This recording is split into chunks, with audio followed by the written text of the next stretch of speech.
이어서 두 번째 이제 앞으로 우리 ESG가 어떻게 될 거고 또 22년도 특히 올해 어떤 것들을 우리가 좀 주목해야 되는지 그런 이제 앞으로의 전망에 대한 얘기를 조금 해보겠습니다.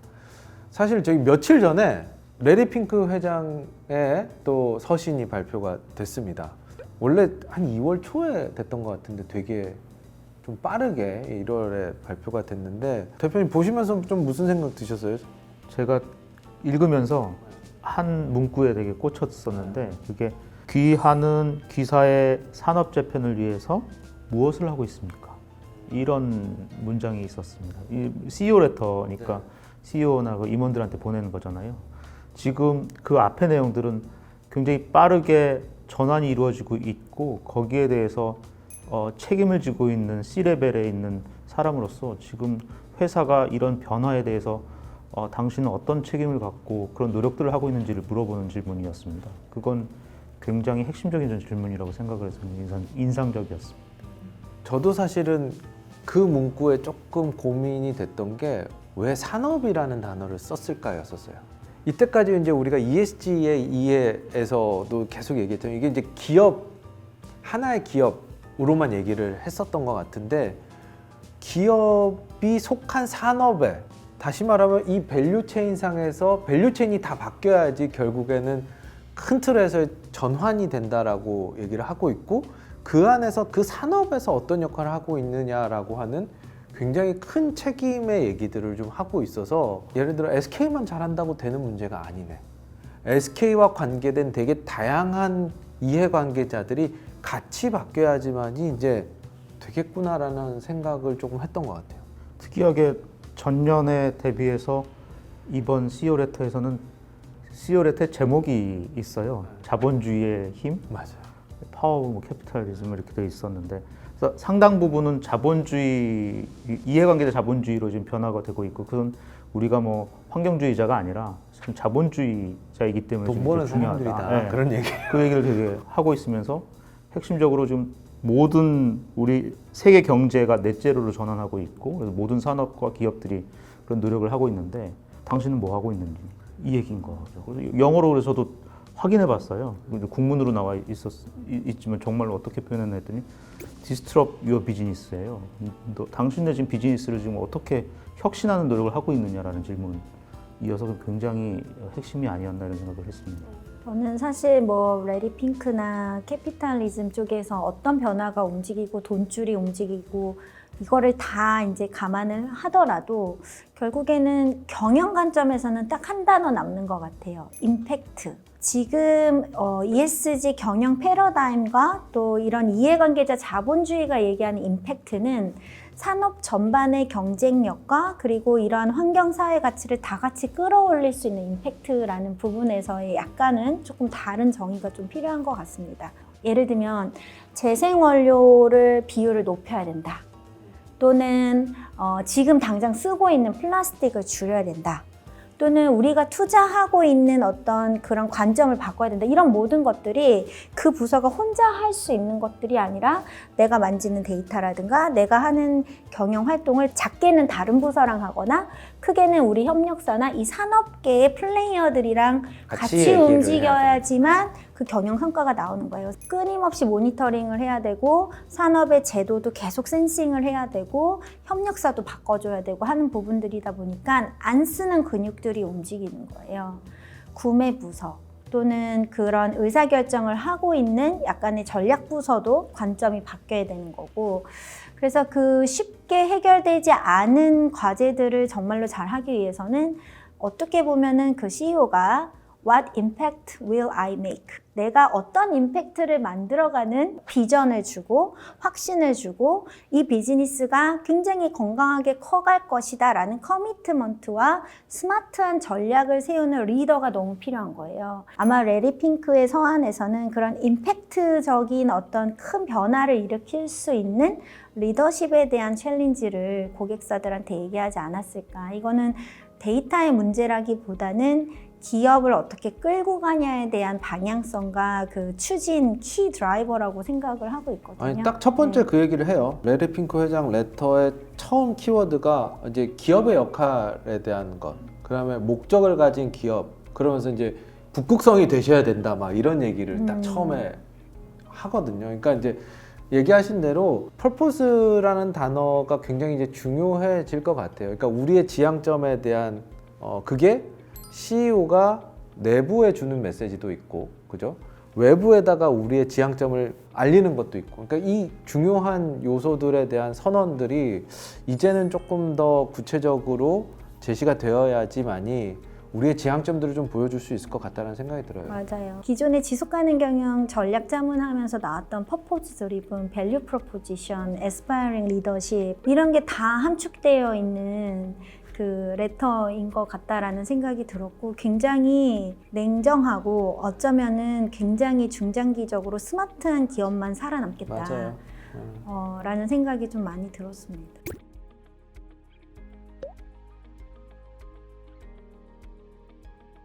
최근에 저는 연초에 중소기업들 의뢰를 되게 많이 받는 것 같아요. 너무 놀라울 정도로. 그러니까 오히려 그 담당자가 중대성 평가나 진단을 받은 걸 가지고 한번 작성해 보겠다라는 그런 얘기들이 굉장히 많이 들어오고 있습니다. 중소기업은 사실 대기업하고 다르게 그 체감이 되게 다를 것 같아요. ESG에 대해서.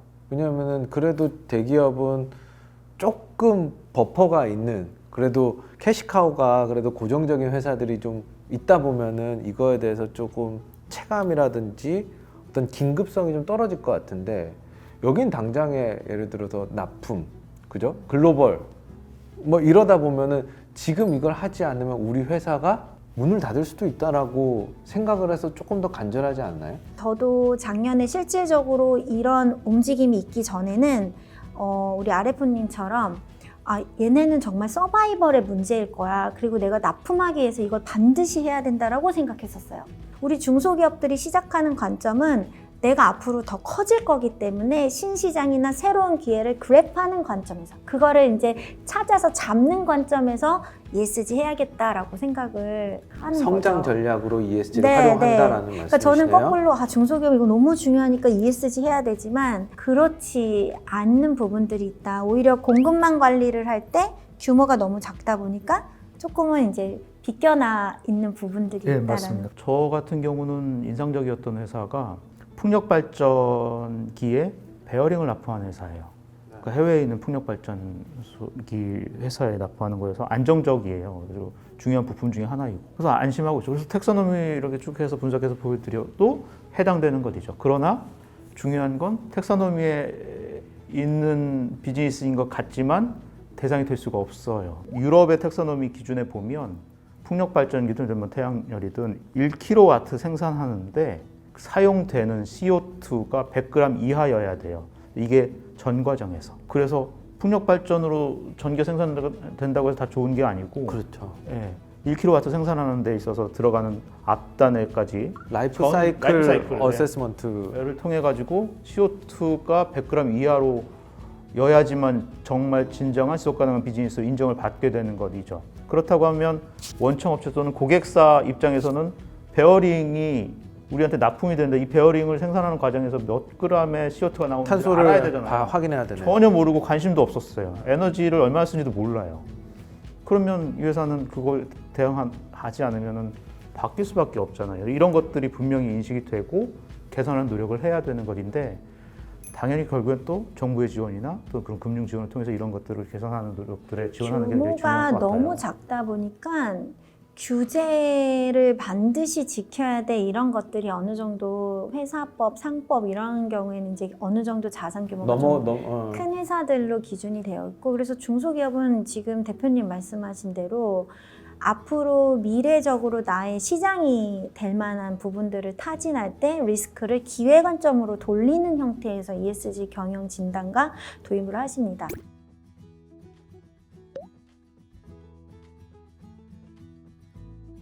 저희가 20년, 21년도는 어떻게 보면은 좀 ESG를 이해하는 시기였던 것 같아요. 그래서 ESG가 뭔지, 그래서 조금 그 시장에서 오해들도 많았었던 게 ESG를 굉장히 평가 중심으로 많이 봤었던 것 같은데 이제부터 ESG가 이제 저는 그런 생각이에요.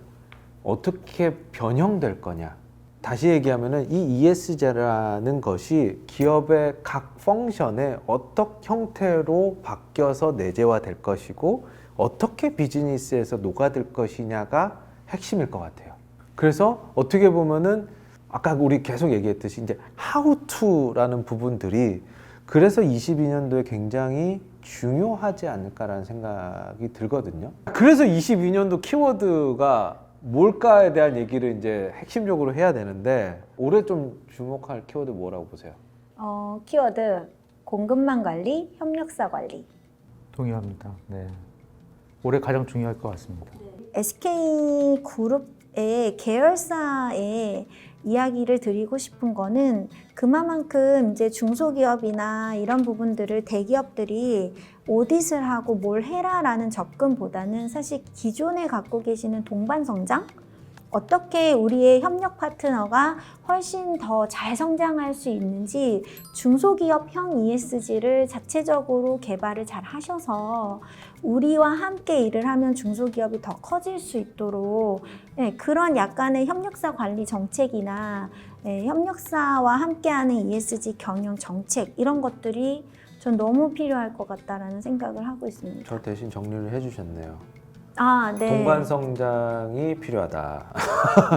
사실은 기본적으로 동반 성장이라는 용어 자체가 협력사가 커지면 나도 좋아지는 거잖아요. 그렇죠. 그러면은 이 협력 회사가 커서 잘 될 수 있도록 나는 어떤 것들을 같이 고민해야 되지라는 측면에서 지금 얘기하셨던 요런 조금 다른 관점에서 ESG, 그러니까 지금 계속 우리가 이제 공급망 관리에 대한 얘기들이 올해 막 화두가 될 건데 그것들을 관리의 입장이기보다는 같이 성장이라는 관점으로 이 협력사 이슈들을 좀 고민해 줬으면 좋겠다. 그렇게 정리를 할 수 있을 것 같습니다.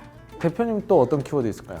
금융 쪽에서는 아무래도 텍소노미, 그러니까 서스테이너블 텍소노미라고 지속 가능한 분류 체계를 완성하는 과정들이 이제 계속 있어질 것 같습니다. 지속 가능한 비즈니스 활동과 사회적으로 지속 가능한 경제 활동, 비즈니스를 분류합니다. 그래서 많은 경제 활동들이 있지만 그 중에서 이러이러한 경제 활동은 환경적으로 또는 사회적으로 지속 가능한 경제 활동 또는 비즈니스라고 정하게 되는 것이고, 이렇게 정하게 되는 이유는 이러한 비즈니스들이 앞으로 우리 사회에 또는 환경 문제, 사회 문제를 해결하면서 결국 지속 가능한 사회로 또는 저탄소 경제 체제로 전환시킬 수 있는 좋은 비즈니스다.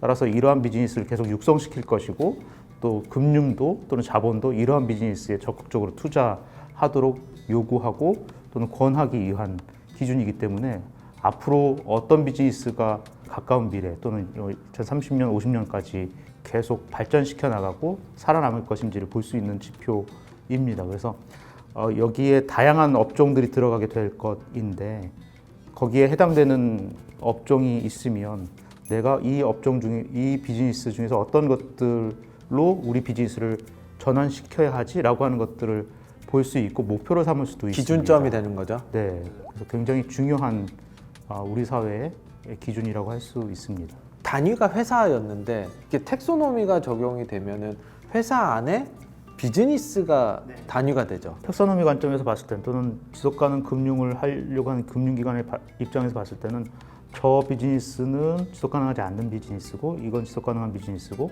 그래서 지속가능한 금융으로 만든 돈은 여기에만 내가 얼마를 넣었다라고 하는 걸 또 금융기관이 공시하고 해야 됩니다.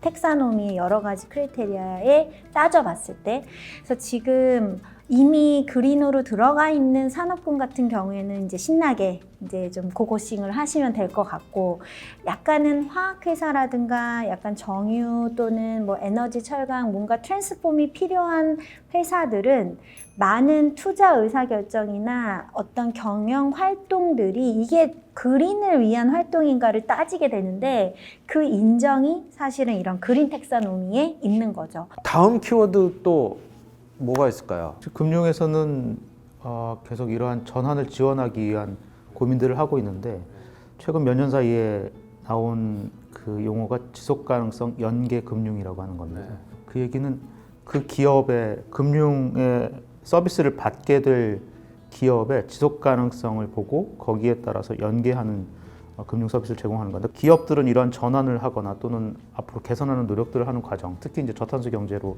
전환하는 과정에서의 자금이 필요한데 상장사들은 당연히 투자 시장에서 이제 그런 투자를 받게 되겠지만 그렇지 못한 기업들인 경우에는 대출을 받아야 되는 과정 거치게 되는데 이 대출을 할 때도 은행들이 이제는 그 기업의 지속 가능성을 본다는 것입니다. 지속 가능성 연계 대출이라고 하는 건 대출해 주기 전에 그 회사의 지속가능성 전략이나 이런 것들 보고 적절한 목표를 줍니다. 그래서 이 회사가 충분히 진정성 있게 이런 목표를 설정했고 이게 충분히 로버스트하고 앰비셔스한 목표인가가 확인이 되면 예를 들면 이겁니다. 그 목표가 많을 필요도 없어요. 시멘트 업종에 있는 회사가 30억의 대출이 필요한데 3년 동안에 한 50톤의 CO2를 저감하겠다. 근데 이게 굉장히 도전적인 거라고 할 수 있죠. 있다면 거기에 이 목표에 동의를 하게 되면 대출해 주는데 만약 이 목표를 달성하지 못하면 금리가 높아집니다. 그렇지 않으면 달성하게 되면 금리가 낮아지는 걸 통해 가지고 중요한 건 은행은 이자를 적게 받겠지만 대신 이 금융을 통해서 30억의 대출을 통해서 이 회사의 CO2 50톤 저감하게 되는 효과를 갖게 되는 것이고 시멘트 업종은 정말 CO2 배출이 이제 많거든요. 기술 개발을 통해서 또는 좋은 기술이나 시설을 도입함으로 인해서 CO2 배출 저감이라고 하는 노력들을 해서 앞으로 이런 비즈니스를 계속 할 수 있도록 하는 기회를 주게 되는 것이죠. 그래서 앞으로는 그러니까 중소기업 특히에도 그렇고 대기업도 그렇지만 목표를 주고 이 목표를 달성하게 하도록 유도하는 즉 이미 나온 결과에 대한 어떤 금융이 아니라 앞으로 과정과 노력에 대한 걸 적극적으로 지원하는 방식으로 금융을 좀 변하고 있습니다.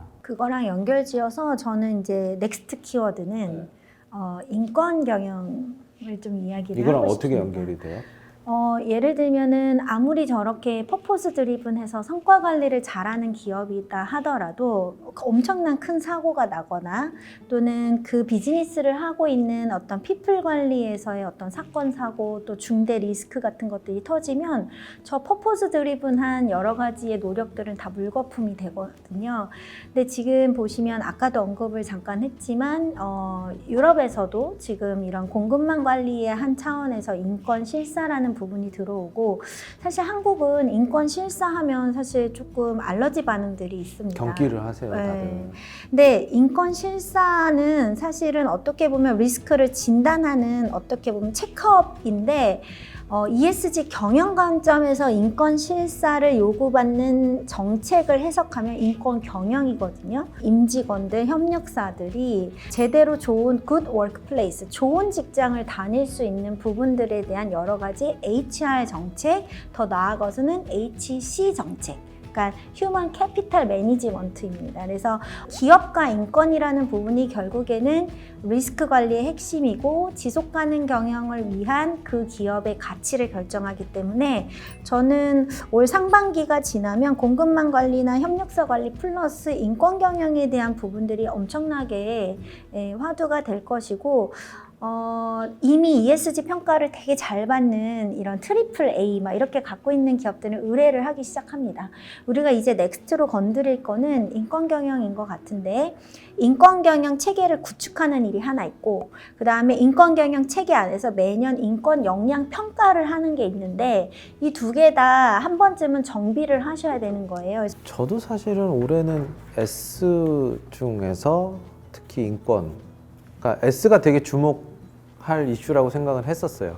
그러니까 인권이 어떻게 보면은 막 되게 우리는 약간 노동과 관련된 이슈로 되게 생각을 하는데 글로벌에서 보니까 굉장히 사람에 대한 존중, 인간 존중, 약간 기본권 막 이렇게 생각을 하더라고요. 그래서 이게 우리의 시각이 조금 바뀌어야 되겠다라는 첫 번째 생각이 들었었고 실제로 인권의 체계를 통해서 인권이 어떻게 개선되고 있어라고 하는 그 성과를 보여달라고 평가자들은 얘기를 하는데 그거는 우리가 점수가 안 되는 거예요. 그 성과라는 건 어쨌든 문제가 아이덴티피케이션이 돼서 그 아이덴티피케이션이 어쨌든 정정이 되고 고쳐지는 개선이 되는 과정에서의 퍼포먼스인 거고 그 개선을 하는 과정에서 또 쉽게 해결되지 않은 것들은 정책이나 KPI화 시키는 그런 것들을 되게 보고 싶어 하는 거거든요.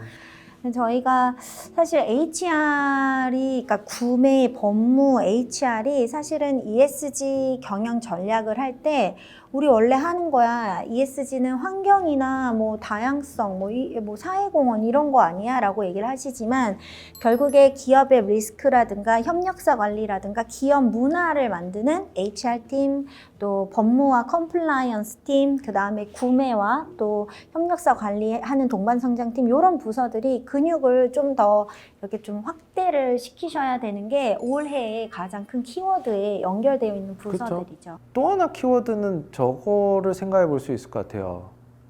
더블 머티리얼리티. 특히 이제 공시 쪽에서 이 용어 되게 많이 나오잖아요. 그렇죠. 뭐예요? 설명해 주세요. 더블 메터리얼리티가 중대성인데 우리가 보통 중대성이 이중 중요성이라고 한국말로 이제 번역을 합니다. 이중 중요성. 그러니까 어떻게 보면은 똑같은 이슈라도 이게 한쪽에 영향을 미치는 부분들도 있지만 또 다르게 또 한쪽에서도 영향을 미치는, 그러니까 non financial과 financial적인 관점에서 훨씬 더 임팩트 있는 부분들에 대한 이슈를 더욱 발굴하고 그렇게 관리하겠다는 것이죠. 똑같은 이슈풀을 보더라도 우리가 하고 있는 활동이 어떤 영향을 미치는지, 그리고 그 외부에서 요구되고 있는 것들이 우리 경영 활동에 어디에 영향을 미치는지를 명확하게 짚으셔야 되는 거죠. 첫 번째는 어찌됐건 디스클로저에 대한 고도화인 것 같아요. 그러니까 기존의 GRI가 가졌던 한계들이 있잖아요.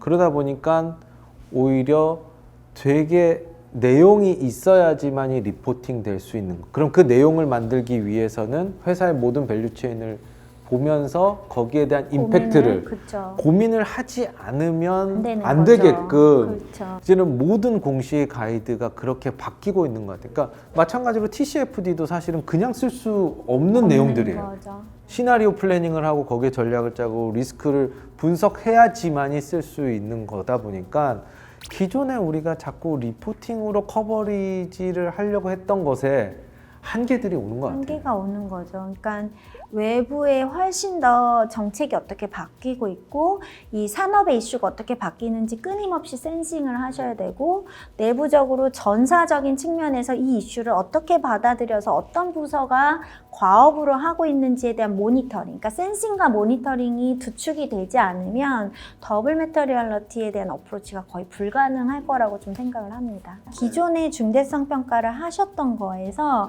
그 관점을 좀 넣으시면 되거든요.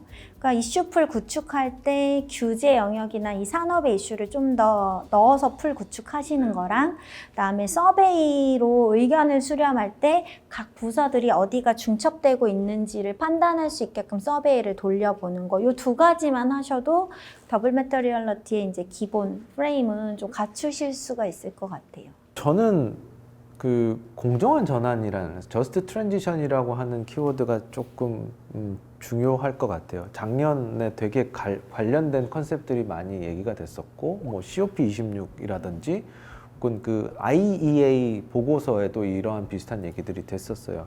그러니까 소위 우리 사회가 지속 가능한 사회로 전환이 되는 과정에서 여기서 소외되거나 조금 불합리하게 겪게 되는 이슈들이 사람들에게 발생된다라는 거죠. 그러니까 이것들이 어떻게 보면 중장기적으로는 사회적인 비용이 될 건데 이것들을 우리가 어떻게 끌어안을 것이냐 혹은 사회적으로 소프트 랜딩하게 할 것이냐에 대한 고민들이 이제 차츰차츰 돼야 될 것 같아요.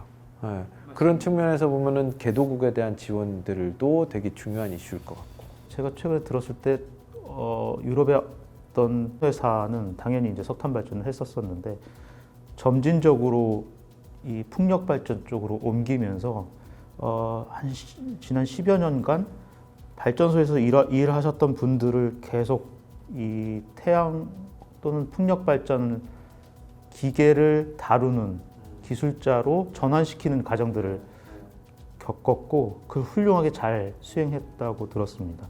그래서 이런 과정들을 잘 못 거치면 이걸 품지 못하면 굉장히 큰 말씀하셨던 사회적 비용을 우리 사회가 짊어져야 되기 때문에 이런 관점에선 우리 기업의 문제일 수 있고 사회의 문제일 수도 있고 그러니까 약간 재교육이라든지 이런 것들 되게 중요해질 것 같아요. 기존에 하시던 업무에서 이제 새로운 약간 신재생 쪽의 업무들로 전환이 되는 과정에서 이런 교육들 뭐 이런 것들도 되게 중요하지 않을까라는 생각이 들고 기업과 정부가 같이 협력해서 이러한 이슈를 해결하는 것도 조금 키워드로 생각해 봐야 되지 않을까라고 생각이 들었습니다.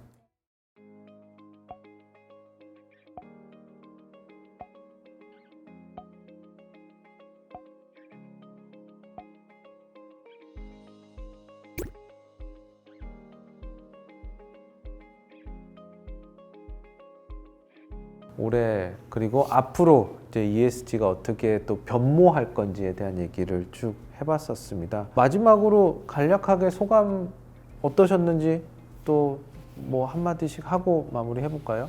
오랜 시간 얘기를 했는데 사실은 기업은 단순히 이윤을 창출하기 위해서 하는 건 아니고 돈을 단순히 벌기 위한 해서 존재하는 것도 아닙니다.